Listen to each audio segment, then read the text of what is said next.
यह वही दौर था जब पहाड़ियों के भीतर बदलाव की हलचल शुरू हो चुकी थी।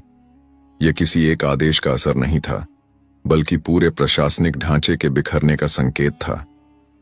पुराने रास्ते बदल रहे थे, गांवों में नई चौकियां उभर रही थीं, और लोगों को यह साफ महसूस होने लगा था कि अब फैसले कहीं दूर बैठकर किए जा रहे हैं। हर हफ्ते नई पाबंदियां और नए बोझ लोगों की जिंदगी को और भारी बना रहे थे।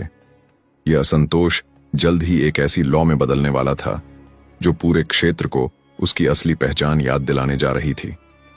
1765 में जब बंगाल, बिहार और उड़ीसा की दीवानी अंग्रेजों के हाथ आई, तो छोटा नागपुर भी धीरे धीरे उनके प्रभाव क्षेत्र में आ गया। उस समय की समाज व्यवस्था गांवों में बसे मांकी, मुंडा, पाहन और इलाकेदार जैसी परंपरागत संस्थाओं से चलती थी। न्याय, फैसला और टैक्स सब कुछ इन्हीं के हाथ में था। अंग्रेजों का शुरुआती असर केवल व्यापारिक केंद्रों और कर चौकियों तक सीमित था, लेकिन 18वीं सदी के अंत तक उन्होंने राजस्व बढ़ाने के लिए यहां भी अपना शिकंजा कसना शुरू कर दिया। धीरे धीरे स्थानीय राजाओं की स्वायत्तता खत्म होने लगी। पहाड़ी समाज की अर्थव्यवस्था नगद पर नहीं, बल्कि खेती, शिकार और अदला बदली पर आधारित थी, इसलिए कर वसूली कठिन हुई। अंग्रेजों ने इसे अपनी प्रशासनिक नाकामी मानकर नए कानून लागू किए। इसी क्रम में 1817 में छोटा नागपुर के महाराजा से मजिस्ट्रेटी अधिकार छीन लिए गए और सदियों पुरानी न्याय व्यवस्था टूट गई। 2 साल बाद ही 1819 में सिंहभूम और तामाड़ के क्षेत्रों में लुरका कोलों का विद्रोह भड़क उठा, जिसे अंग्रेजों ने कुचलकर वहां सीधा शासन कायम कर लिया। यहीं से शुरू हुआ रेगुलेशन सिस्टम, जिसमें जनजातीय परंपराओं की कोई जगह नहीं बची। नई पुलिस चौकियां, थाम और कलेक्टर ऑफिस स्थापित होने लगे। गांवों की जमीन के झगड़े अब उन अफसरों द्वारा हल किए जाते थे जिन्हें यहां की भाषा और परंपरा तक का ज्ञान नहीं था। इससे गांवों की सामाजिक संरचना हिल गई। मुखिया, जो सदियों से नेतृत्व करते आए थे, अब केवल औपचारिक पदों में बदल गए। सड़क निर्माण, बेगार और जबरन वसूली जैसी प्रथाएं बढ़ीं, और लोगों को महसूस होने लगा कि वे अपने ही घर में पराये हो गए हैं। इन्हीं हालातों ने पूरे क्षेत्र में असंतोष की आग फैला दी। इसी पृष्ठभूमि में उभरे गंगा नारायण सिंह, जो मानभूमि के प्रभावशाली भूमिज मुखिया परिवार से थे। उन्होंने देखा कि कैसे अंग्रेज अफसर, महाजन और ठेकेदार मिलकर क्षेत्र पर अपना प्रभुत्व बढ़ा रहे हैं। लगान में 33% की वृद्धि और महाजनों द्वारा 70% तक वसूला जाने वाला ब्याज लोगों को कर्ज के दलदल में धकेल रहा था। सबसे क्रूर प्रथा थी सेवक पट्टा, जो लोगों को आजीवन बंधुआ मजदूर बना देती थी। गंगा नारायण सिंह ने इसे सामाजिक गुलामी और पूरे समुदाय का अपमान माना। उन्होंने मांकी मुंडाओं, भूमिज मुखियों और इलाकेदारों को जोड़कर आंदोलन का बीज बोया। मानभूमि, तामाड़ और सिंहभूम के विद्रोह एक साझा चेतना का रूप लेने लगे। गांवों में रात के समय गुप्त सभाएं होती, जहां अग्नि के चारों ओर बैठकर लोग शपथ लेते कि अब अन्याय के खिलाफ खड़े होंगे। 1831 आते आते असंतोष एक संगठित बगावत में बदल चुका था। टैक्स बढ़ चुका था, वस्तु कर नकद में देना अनिवार्य हो गया था, और महाजन जमीन कब्जाने लगे थे। गांव गांव में शांति टूटने लगी।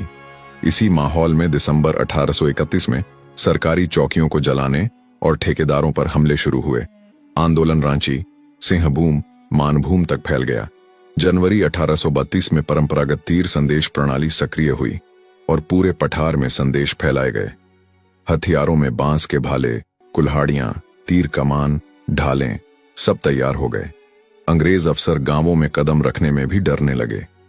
कुछ हफ्तों में स्थिति यह हो गई कि छोटा नागपुर में अंग्रेज शासन लगभग ठहर चुका था। इसी समय विद्रोही सेना को नाम मिला। सरदार, गोरिल्ला वाहिनी सेना और जीरपा लाया इसके प्रमुख सेनापति बने। लेकिन अंग्रेज कब चुप बैठने वाले थे। कोलकाता से भेजी गई फौज की कमान कैप्टन विल्किंसन को मिली।